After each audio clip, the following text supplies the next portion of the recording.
The alarm bells rang through the Calraxian patrol ship like thunder. Commander Vexthor jumped from his seat and ran to the main screen. His 3 eyes went wide as he looked at what the sensors were showing.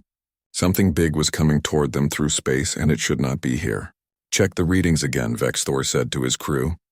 His voice was calm, but his hands were shaking. "Make sure this is real." The young officer named Zethal worked fast on his computer. He looked up at Vexthor with fear in his eyes. "Commander, it is real. One ship coming right at us. The power coming from it is huge. I have never seen anything like this before." Vexthor felt his blood turn cold. "What kind of ship is it?" Zethal checked his screen again. His mouth parts clicked together nervously. "Sir, the computer says it matches the old records. The ones from 200 years ago. The ones about humans." Every crew member on the bridge stopped moving. They all knew the stories about humans. Long ago, the Calraxian Empire had tried to take over the human worlds. The Empire thought it would be easy. They sent 3 big war fleets to crush the humans, but the humans fought back hard. They destroyed all 3 fleets. The Empire lost thousands of ships and millions of soldiers. After that terrible war, both sides signed a peace treaty. The Treaty of Proxima said that humans would stay in their part of space. The Empire would leave them alone. For 200 years, humans stayed away. No one had seen a human ship outside their territory since then. "That cannot be right," Vexthor said. But he did not sound sure. Humans follow the rules. They have not left their space in 200 years. Why would they come here now? "The ship is getting closer, sir," Zethal said. "It is coming right at us." Vexthor watched as the ship appeared on the main viewing screen. It was not as big as the huge Calraxian battleships, but it moved through space like a hunting cat, smooth and dangerous. The ship was dark gray with white letters on the side. The computer translated the letters into their language. It said USS Defiant. "Open a communication channel," Vexthor ordered. He tried to sound brave, but his voice shook a little.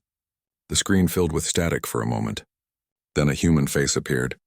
The human had short brown hair and blue eyes. He looked young but calm. He wore a uniform with symbols on it that showed he was a captain. "This is Captain Jake Morrison of the United Earth starship Defiant," the human said. His voice was steady and clear. "We are on an official mission through this area. We do not want to cause any problems with the Calraxian Empire." Vexthor stepped closer to the screen. "You are breaking the Treaty of Proxima. No human ships are allowed to come into our space. This is our territory." Captain Morrison did not look worried. "The treaty was changed 6 months ago. You can check with your leaders. We have permission to travel through Imperial space now." Vexthor waved quickly at Zethal. The young officer started searching through the main computer files. The seconds felt like hours. Finally, Zethal looked up. His face showed shock and confusion. "Sir, there is a new version of the treaty. It was added to the file 6 months ago, but it was marked as top secret. We were never told about it." Vexthor felt dizzy. Why would our leaders hide this from us? Why would they not tell us that humans were coming? Captain Morrison seemed to understand what Vexthor was thinking. "Because your leaders are scared, Commander. Not scared of what we will do. Scared of how your people will react. Many Calraxians still remember the war. They are afraid of us. We are just passing through your space. We have no plans to attack anyone or cause trouble." The human captain touched something on his control panel. The screen went dark. The human ship kept moving forward. It passed by the Calraxian patrol ship like it was nothing. The Defiant flew past them and continued on its way through space. Vexthor stood still for a moment. Then he rushed to the communication station. "Send an emergency message to Fleet Command. Send it now. Tell them everything that just happened." He knew what would happen next. His message would travel through space to the Imperial capital world. When the leaders there read it, they would panic. The whole empire would panic, because humans were back and no one knew what it meant. In the grand capital city of the Calraxian Empire, the message arrived like a bomb. Within hours, every important leader knew about it. The High Council called an emergency meeting. The huge council chamber filled with worried voices. At the center of it all stood High Admiral Krathman. He was the commander of all the Empire's military forces. He had won many battles and conquered many worlds. But now he felt very small. "You let a human warship into our space?" Elder Voshtan shouted at him. She was one of the oldest and most powerful council members. "Have you lost your mind? Have you forgotten what they did to us?" The decision was made by the diplomatic office, Krathvin said. He tried to stay calm. The humans came to us with an offer. They need to cross our space to reach the far side of the galaxy. In return, they offered to share their technology with us. They also promised not to interfere with our government. Another elder stood up. He was old and his voice was full of anger. Share their technology? We are the Calraxian Empire. We have conquered 50 star systems. We are the most powerful force in the galaxy. What could humans possibly teach us? Krathvin pressed a button. A three-dimensional image appeared in the air above them. It showed a human hospital. Doctors were treating sick aliens with machines that looked very advanced. Their medical technology could make us live 30% longer, he said quietly. Their power generators work twice as well as ours, and their computer systems are far beyond anything we have. The council chamber exploded with angry voices. Everyone was shouting at once. Elder Voshtan raised her hand and everyone became quiet. You talk like we should thank them, she said coldly. I was at the Battle of Kepler Station. I saw it with my own eyes. I watched 3 of our best warships get torn apart in less than 1 hour. The humans did not just beat us. They made us look like fools. That was 200 years ago, Krathvin argued. We have gotten much stronger since then. Our technology has improved. So has theirs, Voshtan said. That is exactly why this is so dangerous. We agreed to the treaty because we could not win against them. Now you want to let them fly freely through our territory? Far below the council chamber, in a secret office, Agent Calrex was thinking the same thing. He worked for Imperial Intelligence. His job was to know everything about possible enemies. He sat in his dark office looking at files about Earth. For 200 years, humans had released some information to the galaxy. Trade reports, science papers, cultural data, but they were very careful about what they shared. Calrex had spies inside human space. These brave agents risked their lives to send information back to the Empire. What they reported was frightening. Humans had not been sitting still during their isolation. They had spread to dozens of new worlds. Their population had grown huge. And their military, the report said their military could now fight across half the galaxy if they wanted to. The USS Defiant was not just a ship. It was a message. Humans were telling everyone that they were coming back. They were done hiding, and they were doing it their way, with or without permission. Part 2 Calrex finished writing his report and sent it directly to High Admiral Krathvin. His computer beeped almost immediately. The Admiral was calling him. Your report says the humans are preparing to expand into new territory, Krathvin said without any greeting. Do you have proof of this? Not direct proof, Admiral, Calrex admitted. But the pattern is clear. They are mapping routes through our space. They are testing how we react. This one ship is like a scout. They are checking our defenses and seeing if we will try to stop them. Then what should we do? Calrex took a deep breath. I think we should do nothing, Admiral. If we challenge them and lose, we look weak. If we challenge them and it turns into a war, we might not survive. The humans have not shown any hostile intent. Let them pass through. Watch them carefully. Learn from them. And hope they stay peaceful. The communication line was quiet for a long time. The Council will never accept that answer, Krathvin finally said. Then the Council is going to start a war we cannot win. Calrex replied. Meanwhile, on board the USS Defiant, Captain Jake Morrison sat in his private office. He was drinking coffee and reading reports. His second-in-command, Commander Lisa Hayes, walked in without knocking. She had earned that privilege after 5 years of serving together on the same ship. The Calraxians are losing their minds, Lisa said. She sat down in the chair across from his desk. Our intelligence team just picked up 17 emergency messages from different Imperial outposts. Half of them think we are an invasion force. Morrison smiled a little. What about the other half? They think we are here to scout for an invasion force. Humans have quite a reputation, Morrison said in a dry voice. Lisa leaned forward. You know, sometimes I wonder if keeping ourselves isolated for 200 years was the right choice. Maybe if we had stayed in contact with them, they would not be so scared of us now. Morrison put down his coffee cup. The isolation was not really our choice, Lisa. Remember your history lessons. We won the war, but just barely. If the Calraxians had kept attacking instead of signing the peace treaty, we might have lost everything. We needed time to rebuild. We needed time to improve our technology. We needed to become strong enough that no one would ever threaten Earth again. Mission accomplished, apparently, Lisa said. From what I am reading in these messages, they think we could fight their entire fleet and win. Could we? Morrison asked. Lisa looked him in the eyes. Honestly, sir, I think we could. Our weapons are much better than theirs. Our shields, our engines, our computer systems, everything we have is more advanced. The Defiant alone could probably fight off a dozen of their cruisers. Let us hope we never have to find out, Morrison said. Our mission is to explore and make friends, not to conquer people. The door made a sound and Lieutenant Commander Pete Douglas came in. He was the ship's chief engineer. Usually he was happy and joking, but now he looked worried. Captain, you need to see this, Pete said. He turned on a holographic display that showed a map of nearby space. We are being followed. 3 Calraxian stealth ships have been tracking us for the past 6 hours. Morrison looked at the display carefully. Are they close enough to shoot at us? No, sir. They are keeping their distance, but their weapon systems are turned on and ready. They are watching us very carefully. Lisa frowned. Should we contact them? Should we let them know we can see them? Morrison thought about it. No, let them watch. They are trying to figure out what we can do. If we tell them that we can find their stealth ships this easily, it might make them even more afraid. Sir, if they are this nervous, one of their commanders might panic and fire at us, Lisa said. Then we would have to shoot back. Morrison nodded slowly. Pete, how are our defensive systems? All systems working perfectly, Captain. If anyone shoots at us, we will see it coming long before it hits us. Good, set the ship to yellow alert. I want everyone ready, but not aggressive. We are not here to start a fight. After Pete left, Lisa stayed in her chair. Jake, she said, using his first name now that they were alone. What is really going on here? Why did Earth decide to end the isolation now? Morrison walked to the window and looked out at the stars. Because we are running out of room, Lisa. Humanity has settled on 40 different star systems in our sector. We are reaching the edge of our territory.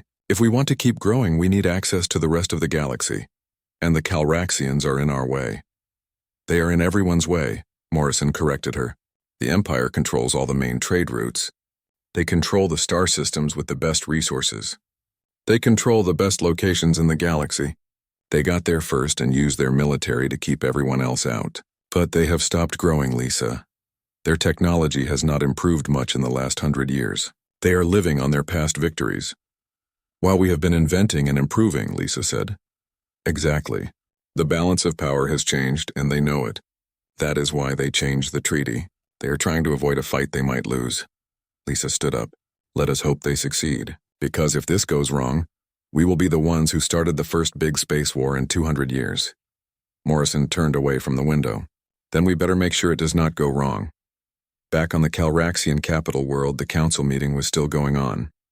Elder Voshtan stood at the center of the chamber. She was speaking to all the other elders. We must understand what we are dealing with, she said. This is not just about one ship. This is about what that ship represents. Humans are telling us that they are no longer content to stay in their corner of the galaxy. They are expanding, and we are in their path. Then we should stop them now, another elder said. We should send a battle fleet to intercept their ship. We should remind them who rules this part of space. And what if we lose? Voshtan asked. What if our battle fleet cannot stop one human ship? Then we will have shown everyone in the galaxy that we are weak. Our enemies will see that the Empire can be challenged. Our own people will start to question our strength. So we do nothing? The elder asked angrily. We watch and we learn, Voshtan said. We find out what the humans really want. We discover what their true capabilities are. And then we decide how to respond. But we do not act out of fear or pride. We act with intelligence and strategy. High Admiral Krathven listened to all of this. He had commanded fleets in dozens of battles. He had conquered rebellious worlds. He had enforced imperial law across 50 star systems. But he had never faced anything like this before. The humans were not invading. They were not attacking. They were simply moving through imperial space as if they had every right to be there. And in a way they did have that right. The treaty amendment gave them permission. But the real question was not about legal rights. The real question was about power.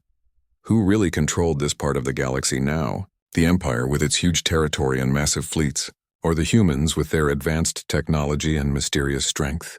Krathven suspected he already knew the answer. And it terrified him. Part 3 days passed without any major incidents. The USS Defiant continued its journey through Imperial space. The ship moved through the Viridian sector, an area full of dangerous asteroid fields and unstable stars. It was the shortest route to the outer rim, but it was also one of the most dangerous places to travel. On the bridge of the Defiant, Lieutenant Sophie Grant sat at her station watching the sensor screens. Her job was to monitor everything around the ship. She was very good at her job. "Captain, I am picking up a distress signal," Sophie said suddenly. "It is weak, but it is definitely there." Captain Morrison sat up straight in his command chair. "Can you tell where it is coming from?"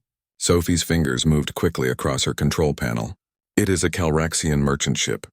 Their engines have stopped working and they are drifting toward a cluster of asteroids." Commander Lisa Hayes checked her own screen. "Confirmed.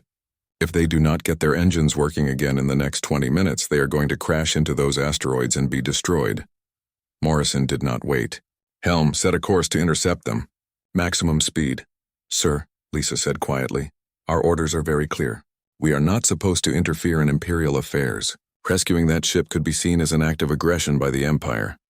Or it could be seen as basic human decency," Morrison replied. "We are not going to sit here and watch people die just because they are Calraxian. Plot the course now."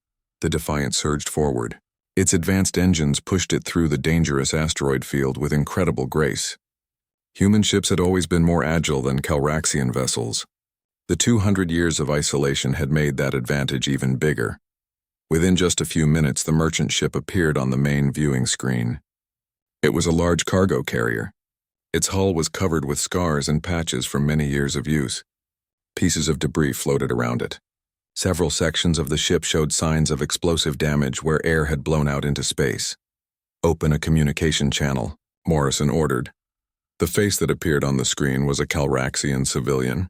His features showed fear and desperation. "This is Captain Bexall of the merchant ship Fortune's Pride. Our engines are destroyed. Our life support systems are failing. Please help us. We have families on board. This is Captain Morrison of the USS Defiant. We are coming to help you. Stay calm and prepare your crew." Bexall's eyes went very wide. "You are human? We are also your best chance of survival right now," Morrison said firmly. "Pete, can we use a tractor beam to grab them?" The engineer's voice came through the communication system. "Already working on it, Captain. Locking onto their ship now." The Defiant moved carefully alongside the damaged merchant ship. A bright blue beam of energy shot out from the Defiant's hull. The beam wrapped around the Calraxian vessel like a protective blanket.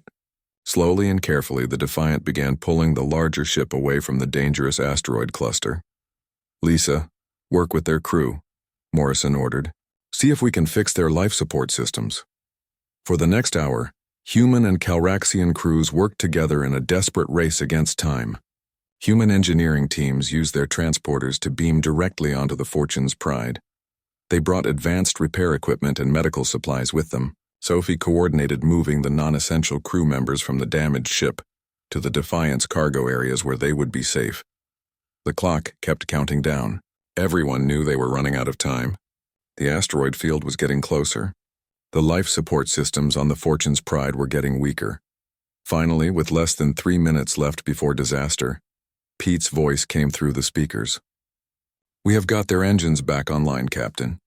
They are not working perfectly, but they will be strong enough to get the ship to the nearest station." Morrison felt relief wash over him. "Excellent work, everyone. Bexall, you are clear to move under your own power now." The Calraxian captain's face appeared on the screen again. This time his expression was completely different. The fear was gone. Instead, there was wonder in his eyes. And something else. Respect. "Captain Morrison," Bexall said slowly, "you saved over 200 lives today. Calraxian lives. You had no reason to help us. We cannot repay you for what you have done." "No payment is necessary," Morrison replied. "Any decent being would have done the same thing." "Perhaps," Bexall said softly. "But the Empire has not been decent in a very long time.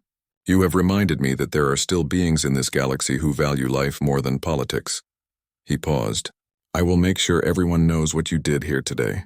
The transmission ended. The Fortune's Pride slowly limped away toward the safety of the nearest space station. Lisa turned to Morrison. "That was the right thing to do." "It was the only thing to do," Morrison said.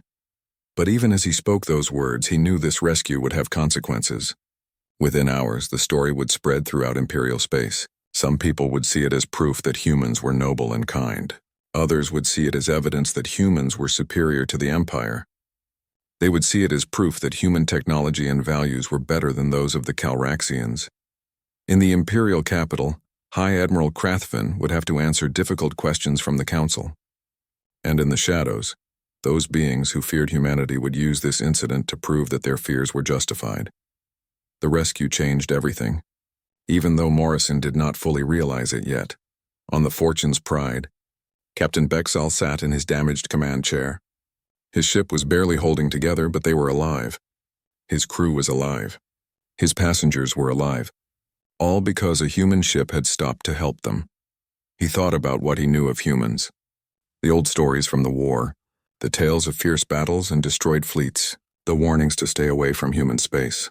All of those stories painted humans as dangerous warriors. But Captain Morrison had not acted like a warrior. He had acted like a rescuer. He had risked his own ship and crew to save Calraxians he had never met before. He had asked for nothing in return. Bexal opened a communication channel to the Merchant Guild network. This was the system that connected all the civilian traders and cargo ships across Imperial space. He began recording a message. "This is Captain Bexal of the Fortune's Pride. I need to tell everyone what just happened to us. Our ship was disabled in the Viridian sector. We were drifting towards certain death. A human warship appeared, the USS Defiant, commanded by Captain Jake Morrison. They did not hesitate. They did not ask questions. They simply helped us. They risked themselves to save us.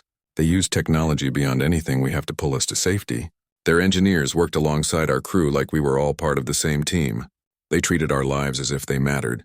I am alive because of humans. My crew is alive because of humans. Over 200 Calraxians are alive today because one human captain decided that life was more important than politics or history or fear." He paused and took a deep breath. "I do not know what this means for the future. I do not know if this changes anything between the Empire and humanity. But I know this. I will never forget what they did for us today. And I will never again believe the old stories that paint humans as monsters. Today humans were heroes." He ended the recording and sent it out across the merchant network. Within hours, thousands of ships would receive the message. Within days, millions of Calraxians would hear about what happened. The story would spread like fire through dry grass. On the bridge of the Defiant, Lisa stood next to Morrison at the viewing window. They watched as the Fortune's Pride disappeared into the distance. "You know this is going to cause problems, right?" Lisa said. "I know," Morrison replied. "The Calraxian government is not going to like that we rescued one of their ships. It makes them look bad, like they cannot even protect their own civilians." "That is their problem, not ours," Morrison said. "We did the right thing. That has to be enough." Lisa nodded slowly. "When do you think the consequences will start?" Morrison checked the time display. "Based on how fast news travels through their communication networks, I would say we have about 12 hours before everything changes." He was right. Within 12 hours, the Empire would start to fracture in ways no one could have predicted. Part 4, the recording from Captain Bexal, spread across the Imperial merchant network like wildfire. Within 6 hours, it had been copied and shared thousands of times. Within 12 hours, it had reached almost every corner of Imperial space. Civilian traders, cargo haulers, and passenger ships all received the message. They listened to Bexal describe how a human warship had saved over 200 Calraxian lives without asking for anything in return. The reaction was immediate and powerful. On trading stations and colony worlds, Calraxians gathered to discuss what this meant. Many had grown up hearing stories about the Great War 200 years ago. They had been taught to fear and distrust humans. But now they were hearing something different. They were hearing about humans who saved lives instead of taking them. On a mining colony in the Outer Territories, a young Calraxian worker named Tevek watched the recording 3 times. He had always wondered if the old stories about humans were true. Now he had his answer. When his shift ended, he went to the colony's communication center and recorded his own message. "My name is Tevek. I work in the mines on Colony 7. I just watched the recording from Captain Bexal. I have a question for the Empire. If humans value Calraxian lives enough to risk their own ship to save strangers, why does our own Empire not do the same? When the mines collapsed last year and 20 workers were trapped, where was the Imperial Navy? They said it was too expensive to mount a rescue. Too much risk, too much cost. 20 workers died waiting for help that never came. But a human ship helped Captain Bexall immediately. They did not ask about cost. They did not worry about risk. They just helped. What does that say about us? What does that say about the Empire? Tevik sent his message to the public network. Within hours, thousands of other Calraxians added their own stories. Stories about times when the Empire had refused to help its own citizens. Stories about bureaucracy and regulations that valued rules more than lives. Stories about a system that had forgotten how to care about its people. The flood of messages terrified the imperial government. In the Grand Council chamber, the elders met in an emergency session. Elder Voshtan stood before them, her face grim. "This is a crisis," she said. "The human rescue of the Fortune's Pride has sparked something we did not expect. Our own people are questioning the Empire. They are asking why humans seem to care more about Calraxian lives than we do." "It is propaganda," one elder shouted. "The humans planned this. They deliberately found a ship in distress so they could make us look bad." "Don't be a fool," Voshtan snapped back. "The Fortune's Pride suffered genuine engine failure in a dangerous sector. The humans happened to be passing through. They made a choice to help. That choice is now exposing every failure of our own system." High Admiral Krathvin stepped forward. "The military is receiving reports from across Imperial space. There are protests on 14 colony worlds. Workers are demanding better safety standards. Merchants are asking why the Navy does not protect civilian ships. This is spreading rapidly." "Then stop it," another elder demanded. "Block the messages. Arrest the people spreading this propaganda." "That would only make things worse," Krathvin said. "If we try to suppress this, it will prove that everything the protesters are saying is true. We will look like tyrants afraid of the truth." Agent Calrex had been listening quietly from the side of the chamber. Now he spoke up. "The real problem is not the humans. The real problem is us. We have become exactly what the protesters say we are. We value control over compassion. We care more about maintaining power than protecting our citizens. The humans did not create this crisis. They simply revealed what was already there." "So what do you suggest we do?" Voshtan asked it. "We change," Calrex said simply. "We prove that the Empire can be better. We reform our policies. We make it clear that we value the lives of our citizens above bureaucratic rules." "That would take years," an elder protested. "Then we better start now," Calrex replied. Aboard the USS Defiant, Captain Morrison was watching all of this unfold with growing concern. The intelligence reports were coming in constantly.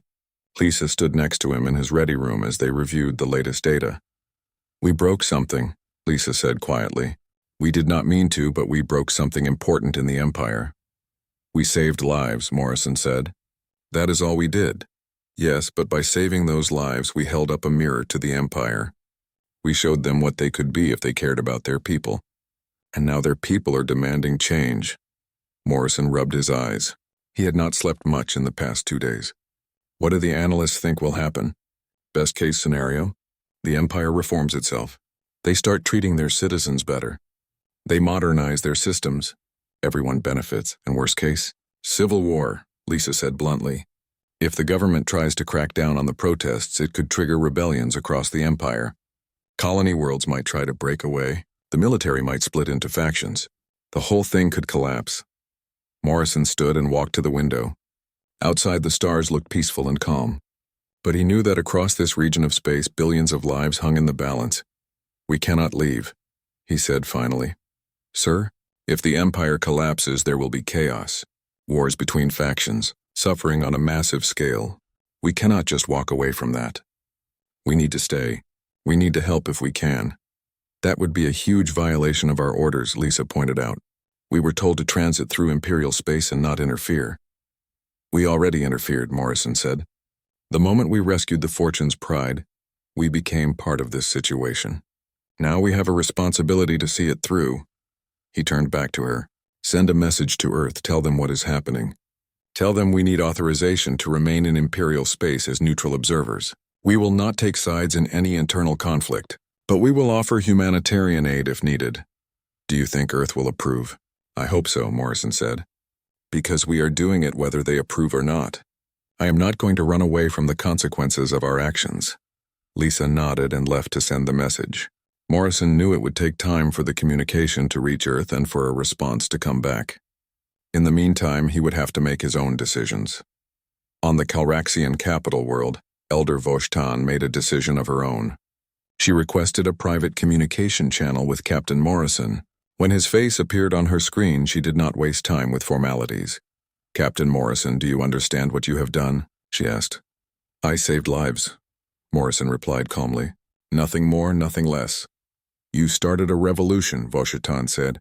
"Our people are in the streets demanding change. Our entire system is being questioned, all because you stopped to help one ship. With respect, Elder, I did not start anything. I simply showed basic compassion. If that caused a revolution, then your system was already broken." Voshtan was quiet for a moment. Then surprisingly, she smiled. It was a sad smile, but genuine. "You are right, of course," she said. "Our system was broken. We just did not want to admit it. It is easier to maintain the status quo than to face uncomfortable truths." "What will you do now?" Morrison asked. "I am going to try to reform the Empire from within," Voshtan said. "I am going to push for changes that should have been made decades ago. Better safety standards, faster emergency response, more accountability for government officials. It will not be easy. Many will resist. But I have to try. If there is anything we can do to help," Morrison offered. "Stay," Voshtan said immediately. "Stay in our space for a while longer. Your presence reminds people that there is another way to live, another way to organize society. You are proof that power and compassion are not mutually exclusive." "I was planning to ask permission to stay anyway," Morrison said. "We want to make sure the situation remains peaceful." "Thank you, Captain," Voshtan said. "And I apologize for my earlier hostility. I was wrong about humans. I let old fears cloud my judgment." "No apology necessary," Morrison replied. "We all carry our history with us. The important thing is being willing to move forward." After the transmission ended, Morrison sat back in his chair. He thought about the path that had led them here. A simple rescue mission had turned into something much bigger. The Defiant had become a symbol of change, whether they wanted that role or not. The next few weeks would determine the future of the Calraxian Empire. And somehow, humanity had become a central part of that future. Part 5. 6 weeks had passed since the rescue of the Fortune's Pride. The USS Defiant remained in Imperial space, anchored near a neutral trading station. The ship had become something unexpected. It had become a symbol of hope for millions of Calraxians who wanted their government to change. During those 6 weeks, the Empire had transformed in ways no one could have predicted. Elder Voshtan had formed a coalition of reform-minded elders. They pushed through new laws that prioritized citizen safety over bureaucratic efficiency. Emergency response teams were created. Safety standards were raised. Government officials who had been corrupt or negligent were removed from their positions. It was not easy. Conservative factions fought against every change. Some colonies remained loyal to the old ways. There were protests and counter-protests. A few incidents turned violent. But slowly, steadily, the Empire was changing. Captain Morrison sat in the Defiant's observation lounge watching ships come and go from the nearby station.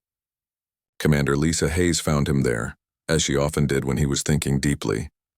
"Earth finally responded to your request to stay," she said, sitting down next to him. "They approved it. They also sent something else. New orders." Morrison looked at her. "What kind of orders?" "They want us to serve as the first official human diplomatic vessel to the Calraxian Empire. We are not just observers anymore. We are ambassadors." Morrison let that sink in. "I am not a diplomat, Lisa. I am a ship captain." "You became a diplomat the moment you decided to rescue the Fortune's Pride," Lisa said with a slight smile. "Earth is just making it official now. They are sending diplomatic staff to join us. They will handle the formal negotiations, but you will remain in command. The Calraxians will not like having a warship as an embassy," Morrison pointed out. "The Calraxians specifically requested you," Lisa said. Elder Voshtan sent a formal communication to Earth. She said that you had already earned more trust and respect in 6 weeks than any traditional diplomat could earn in years. Morrison shook his head. "All I did was help some people who needed help." "Exactly," Lisa said. "And that is why you are the right person for this job. You don't see politics or strategy or long-term planning. You just see people who need help and you help them. Apparently that is revolutionary in this part of the galaxy. On the Calraxian capital world, Elder Voshtan was addressing the full council. This was a critical moment. She had proposed a complete restructuring of imperial government. Some powers would be moved from the central government to the colonies. Citizens would have more rights. The military would focus on defense rather than conquest. We have a choice, she told the assembled elders. We can cling to the old ways and watch our empire slowly die, or we can embrace change and become something better, something stronger. You want to make us weak, one conservative elder accused. You want to give away our power. I want to transform our power, Voshtan corrected. Right now we maintain control through fear and force. But that kind of power is fragile. It requires constant effort to maintain. I propose we build a different kind of power. Power based on loyalty and respect. Power that comes from treating our citizens well, like the humans do, another elder said mockingly. Yes, Voshtan said firmly, like the humans do. They have 40 colonized systems. They have billions of citizens. And from everything we can tell, their people are fiercely loyal to their government. Not because they are forced to be, but because their government earns that loyalty every day by protecting them and serving their needs. She gestured to a holographic display showing economic data. Since we began implementing reforms 6 weeks ago, our economy has grown by 4%. Worker productivity is up. Trade has increased. Crime has decreased. The reforms are working. Our people are happier and more productive when they know their government cares about them. High Admiral Krathven stood to speak. The military supports these reforms, he announced. Many elders looked surprised. For too long, we have been used as a tool of oppression. We have crushed rebellions and enforced unjust laws. Our soldiers are tired of being the enemy of their own people. We want to be defenders and protectors, not oppressors. The reforms allow us to return to our true purpose. The vote was called. When the results appeared, the reforms had passed by a narrow margin. The Calraxian Empire would never be the same. Voshtan immediately requested another meeting with Captain Morrison. When his face appeared on her screen, she looked tired but triumphant. The reforms passed, she told him. We are going to change. Really change. Congratulations, Elder, Morrison said sincerely. That took a lot of courage. It took desperation, Voshtan corrected. And it took you. Your example showed us what was possible. You showed us that strength and compassion could exist together. She paused, choosing her next words carefully. Captain Morrison, I have a request. The Empire would like to establish formal diplomatic relations with humanity. We would like to open trade. We would like to exchange knowledge and technology. We would like to learn from you. I think that can be arranged, Morrison said. In fact, Earth has already sent me authorization to begin those discussions. There is more, Voshtan continued. We would like to propose a mutual defense treaty. Not an alliance that would drag us into human conflicts, but an agreement that if either of our peoples is threatened, the other will come to their aid. Morrison raised his eyebrows. That is a significant commitment. It is, Voshtan agreed. But we believe it is necessary. The galaxy is a dangerous place. There are other empires out there, some far more aggressive than we ever were. If humans and Calraxians stand together, we become much stronger. I will relay your proposal to Earth, Morrison said, but I think they will be receptive. Humanity has no interest in being alone in the galaxy. We want partners, not subjects. That is the difference between you and us, Voshtan said quietly. We always wanted subjects. You want partners. I hope we can learn to be more like you. The weeks turned into months. The USS Defiant remained in Imperial space, now officially recognized as the human embassy ship. More human vessels began arriving, cargo ships full of trade goods, science vessels eager to exchange knowledge. Even a few tourist ships bringing humans curious to see the Calraxian Empire. On the trading station near where the Defiant was anchored, something remarkable was happening.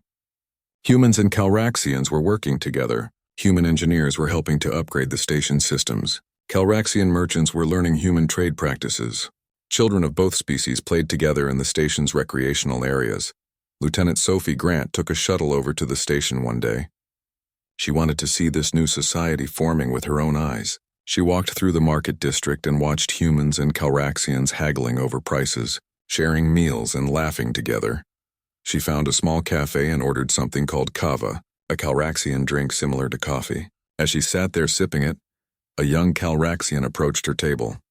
Excuse me, the young person said shyly. Are you from the Defiant? I am, Sophie said with a smile. My name is Sophie.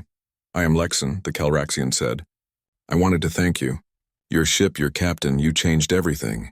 Before the Defiant came, I thought I would spend my whole life working in a factory, following orders, never questioning anything. But now I'm enrolled in engineering school. I am going to learn to design starships. I have hope for my future. Sophie felt tears forming in her eyes. That is wonderful, Lexan. I am so happy for you. It is because of you, Lexan said. Because your captain showed us that there was another way to live. Thank you. Sophie returned to the Defiant and went straight to Morrison's ready room. She told him about meeting Lexan. Morrison listened quietly. Do you think we did the right thing, sir? Sophie asked. By coming here? By changing everything? Morrison thought about the question for a long time. I think we did the only thing we could do, he finally said. We saved lives. And in saving those lives, we sparked a change that was already waiting to happen. The Empire was already broken. We just helped them see it. What happens now? Sophie asked. Now we build something new, Morrison said. Humans and Calraxians together. We show the rest of the galaxy that different species can work together. That cooperation is stronger than conquest. He stood and walked to the window, looking out at the station where two species were learning to live together. A year ago, we were isolated in our corner of the galaxy, he said. Today we are partners with one of the largest empires in known space. Tomorrow, who knows? Maybe we will build something even greater. Lisa entered the ready room. Sir, we just received a message from Earth.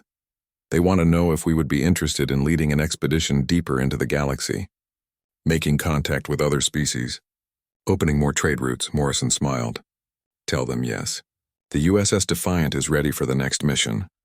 As the stars shone outside the window, Morrison thought about the journey that had brought them here. One simple act of compassion had changed the fate of billions.